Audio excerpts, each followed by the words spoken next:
Welcome to the Music Reel. I'm your host, Nicola Burton. Today, I have the pleasure of speaking to Australian actor Mike Snell. Now, Mike, you'll probably remember, was the star of the Network 10 television series I Will Survive. And his impressive resume, it's like going for a trip to Broadway. So he's done Boy from Oz, Miss Saigon, Wicked, Hairspray, Legally Blonde, Hello Dolly, Aladdin, Strictly Ballroom. Mike, congratulations on those shows and welcome to the Music Reel. It's lovely to meet you. Lovely to meet you too, Nicki. Thanks for having me on. It's my pleasure. What a resume. My goodness. It's so funny when you were reading them out, it's just all gone in the blink of an eye. But then I suppose there's moments where you just have to give yourself a little pat on the back and go, wow, that was so much fun, you know? Which was the most fun production out of all of those shows? Wow, that is impossible to answer, okay? But it's funny. Yesterday, someone posted on Facebook that it was 10 years ago that we started rehearsals for Hairspray, the musical, directed by David Atkins, choreographed by Jason Coleman. And, of course, a plethora of photos, everyone sharing, and I looked back and I got the fondest memories from that show, not only from the fun we had on stage, but the story that we told of segregation in the 60s. And because I'm a glutton for punishment, You Can't Stop the Beat was an epic dance and an epic sing, and it just goes on and on and on and on for about 9 minutes of cardio. And that was pretty fun for me, the burn. Because you're a dance teacher as well, aren't you? That's what you started out doing. So, wow, your fitness and your wellness regime must be second to none to be able to do that for, what, 9 minutes? Yeah. Oh, my God. And that, you know, let's not even take into account Nicest Kids in Town, Welcome to the 60s. That whole show is just non-stop dance. And Jason Coleman and David Atkins combined are sticklers for hitting it hard. It's full out or nothing with those two. So you never mark a step on stage. It was fantastic. Oh, I love it. That was a really fun one. And then another one that I can never, ever stop talking about because it was my first. I was introduced to professional musical theatre in Australia doing Hugh Jackman's The Boy from Oz Arena Spectacular, choreographed by Kelly Abbey, directed by Kenny Ortega. And that to me, you know, was my introduction into Australian musical theatre, straight to what felt like the top, you know, with the best of the best and performing to 15 to 20,000 people a night. So I'll never forget the roar of that amount of people at the end of a number. You know, it was baptism of fire. It's fantastic because look, I go to Broadway every year, and all I do, I just go from show to show to show to show because I'm in Brisbane. I think we're lucky to get 2 a year. We are starving. In Melbourne, at least, you've got some great productions happening all the time. I guess my concern is with this whole closure, we're going to be going back a few decades because, you know, people were really starting to build momentum. So I guess I want to hear from you, what projects should you have been doing between March and August, and now you're in your second lockdown? Walk us through what you should be doing. Okay, so I'm pretty, I'm a doer. I have, you know, in the past, a lot of trouble sitting still. Call it ADHD, whatever you want. I don't care. But I think I was pretty good with sticking to a fitness regime. I should have been doing more classical singing training. I went into a little bit of a rest mode with all of that because I'd just come off Aladdin, singing the tenor line, and I gig a lot. So I had my own Freddie Mercury show, which, as we know, Freddie is very, very high rock tenor belt. And I also was working at, let's say, New York style sing-along bar at Crown Casino. So I was doing a lot of singing. And when COVID hit, I just went into a bit of a like, well, this is forced rest. And I actually stopped singing. So if I could turn back the clock then, I would have continued, you know, a couple of days, maybe 3-4 days a week of classical, you know, scales, my arias, and keeping that vocal fitness for myself because, you know, I had to sing a few weeks ago, and by the end of an hour, I thought, oh, I'm going to pull up sore tomorrow, you know. So I know that for other musical theatre performers out there, that's a big tip for me, to keep up your skill set. This time around in Melbourne, I am 100% determined, and I've been creating a really nice self-care fitness approach to this one. So I'm not smashing it too hard, but I'm definitely keeping flexibility, balance, and let's say the kilos off the love handles, shall we? Okay. I think, look, a lot of people have said that it's all been about self-care. They've actually had the time to stop. We were just running for years, and to be able to stop, and most of our musicians stop, it was so great. I think, yeah, self-care is a great tip. I wanted to ask you, the people that you've been working with, so the productions, the crew, the cast, all of those, you know, that ecosystem that keep that alive, how are they going? Well, look, I mean, it's no word of a lie. It's really tough, you know. Productions like Harry Potter, they've been closed for months now. Shows like Shrek that just started up, Charlie and the Chocolate Factory closed. What else? Frozen postponed rehearsals. Hamilton was in the casting process. Moulin Rouge was in the casting process. So this not only affects the performers, as you're talking about, who are, you know, especially young performers that have just touched the tip of the iceberg of their, you know, starting their careers, and then to have it ripped away from them, you know, it's really, really tough. And it goes a lot deeper than the surface of theatre or the surface of television. You know, we're talking set designers, set builders, mechanists, sound engineers. You know, you've got factories of lights sitting there.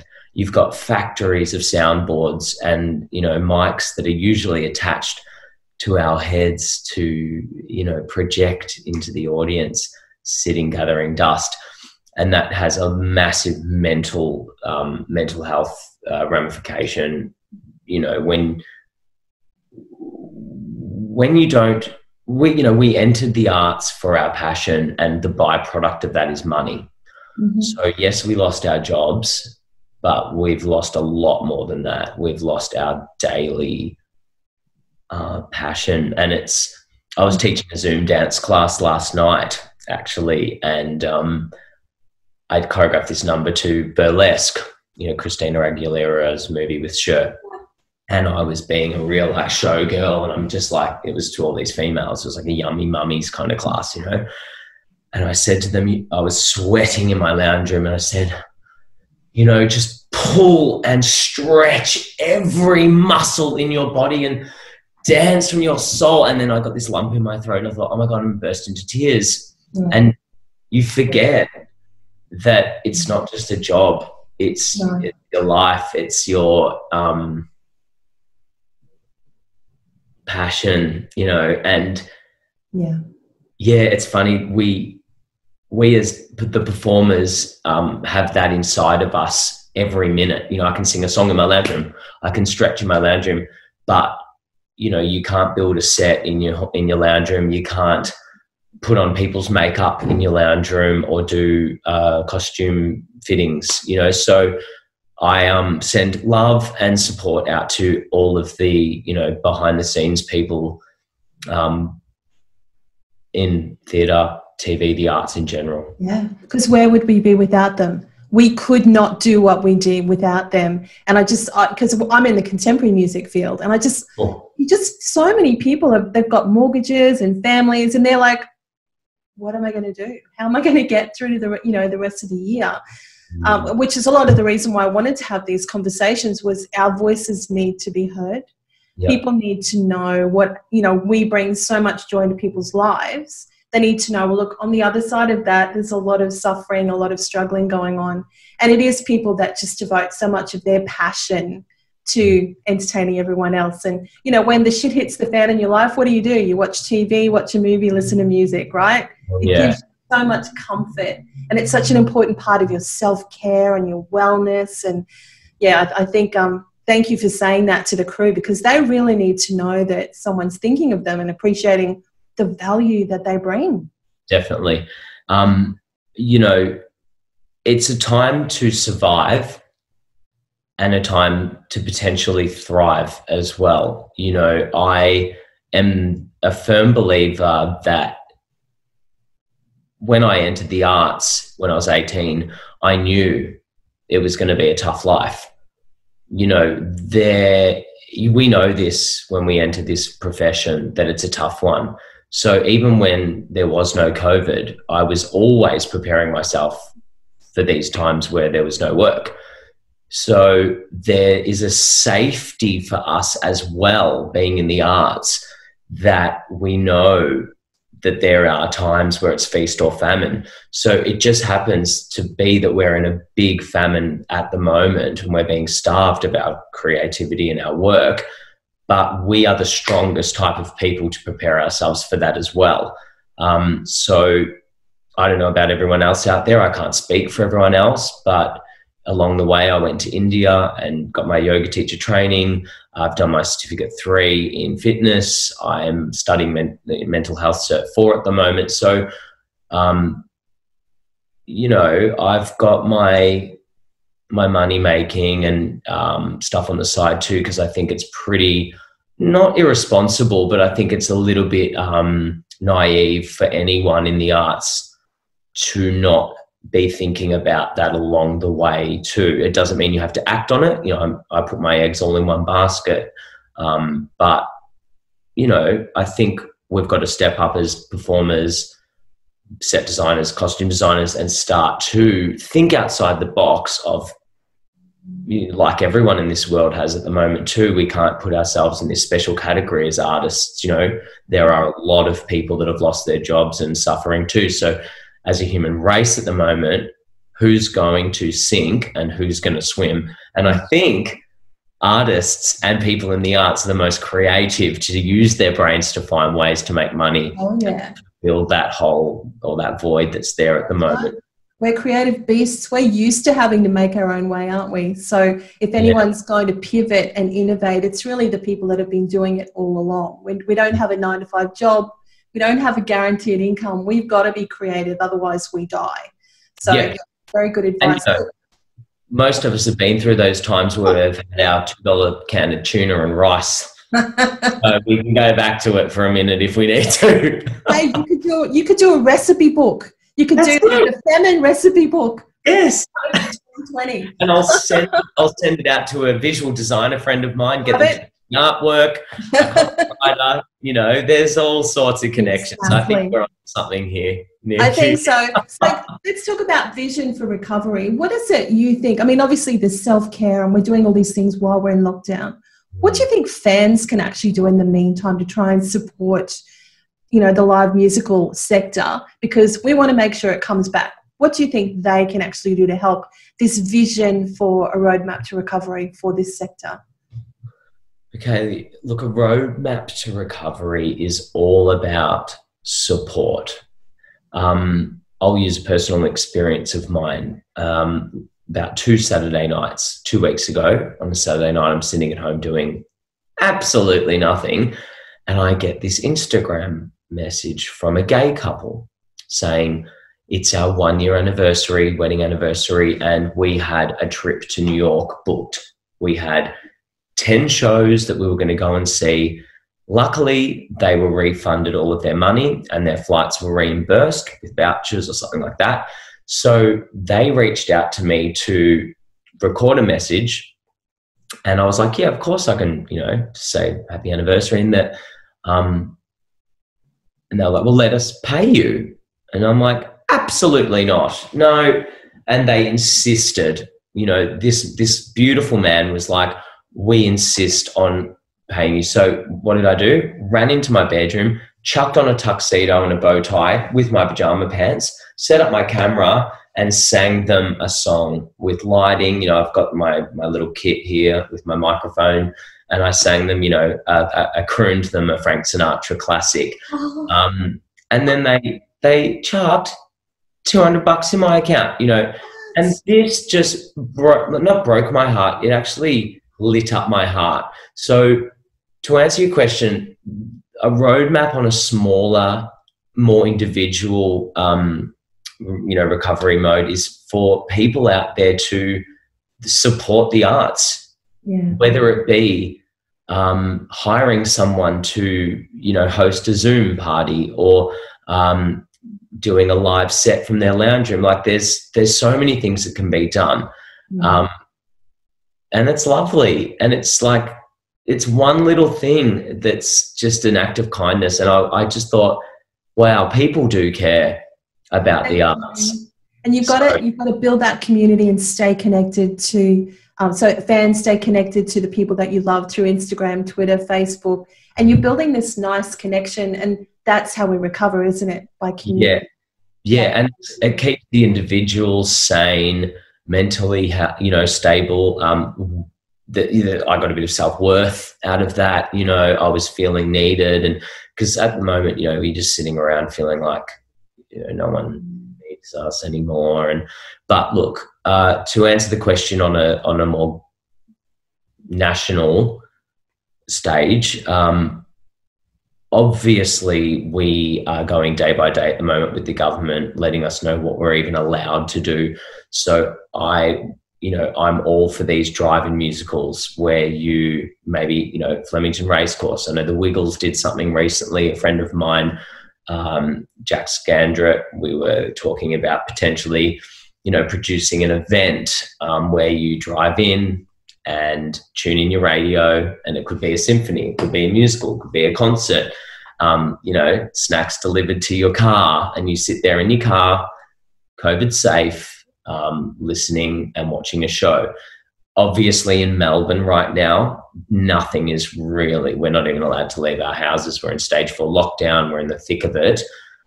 So it's hard for me to answer that question right now from a Melburnian, Victorian point of view. Obviously removing seats in the theatre is a thing that could happen where you know, we're socially distanced in a theatre.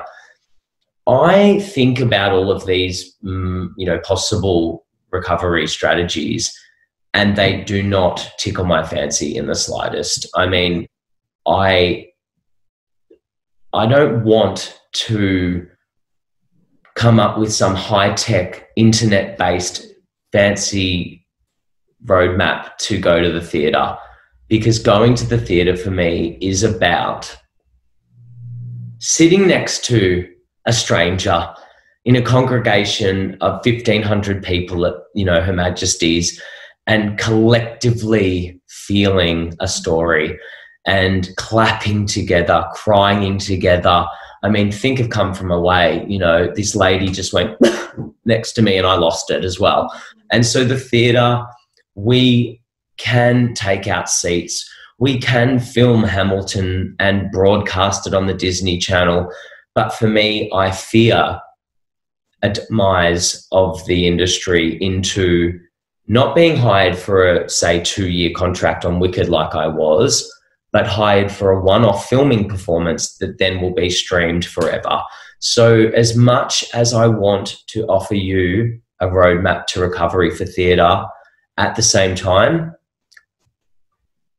I want theatre to remain the tradition that it is. I agree. Amazing collective experience that connects us all through storytelling. And I will say this to all of the artists out there right now: have hope, because some of the greatest stories ever told in musical theatre have been birthed through war, famine, disaster, tragedy. So we must hold hope that one day, and in the not too near future, this will all allow us to tell stories and create more work. Oh, 100%. Because look, it's a live energy exchange, isn't it? Yeah. People on the stage, the people in the audience, and you're right, you don't hear it, you feel it. And you can't feel that on a live stream. You can't feel that on a screen. You've got to be there. There's nothing else like going to live theatre. So, Agreed. You know, it now is a time for us to just gather stories, create ideas in our lounge rooms, write, you know, stories, write scripts, compose if you're a musician, orchestrate, get together on Zoom with friends and collaborate for new stories to be told. You know, throughout all of this negativity must be some type of gathering for us to gather to explode this onto, you know, mainstream stages. Oh, it will. I mean, I think you had the Spanish flu in 17, 18, 19, 20 in the 1900s. Then they had the World War II, and then they had the big bands and all those wonderful Hollywood movies, and then you had those live, you know, theatrical productions. That's how we recovered. So how we recover from this is from live musical theatre, live shows, the arts, events, entertainment. It's all about bringing people together to celebrate, connect, and feel that joy, isn't it? Yeah. I mean, look at cabaret. You know, you've got Liza Minnelli underneath in some Berlin underground club, you know, during World War II. Look at Oklahoma. You know, I'm pretty sure that was about hardship in the South, you know, to do with, you know, I won't go on about that. I don't really know what I'm talking about. There's, you know, Miss Saigon, perfect example, was, you know, set within Vietnam War. So I wonder, you know, Rent, AIDS epidemic. There are so many, like, I just know we're all going to be good. We've just got to keep the hope. And, you know, it's really great that the government has given us $250 million stimulus package to recover. As we know, I've got some figures here, you know, $75 million of that's gone into competitive grants, 90 million into loans to help fund new productions, $50 million to help film and TV producers, and $35 million to direct financial assistance to help Commonwealth funded organisations. We can sit around and, you know, be on the news, you know, on the news. It's like, well, that's not enough. Have you seen in comparison with the mining and the Defence Force? Yes, it's not enough. And yes, we need more. And, you know, we have our equity representatives to help fight that for us. But we can take a little bit of positivity out there that, you know, there are stimulus packages coming in the near future to try and help spark our film and TV industry and, you know, keep people building sets. And, yeah, I don't know what to say about it. It's a tough time. It is, but, you know, you've been really uplifting today. You've given so many great examples of what people can actually do, how they can try something different. I actually feel far more positive after talking to you today. Oh, well, that's good. It's so good to hear. And really what you're saying is we've got to be our own spark. Don't wait for the government to fund it. Don't wait for someone else to make it happen. Make the most of this time, find our own spark, and we will prevail. We'll come out the other end of this. It's going to be great. We have to. There is no other option, you know, and it's up to the general public to regather their confidence to congregate. You know, we might be ready to perform. How do you feel about sitting in a 2,000-seater? I'm not worried. I'm not worried at all, because I know that the health benefit of being with a community, watching a live show, I think that's far greater for me. But that's just me. But I know a lot of people will be worried about that. Logistics, it will be a nightmare. Yeah, it's the confidence of the general public. You know? And I've lost my train of thought, actually.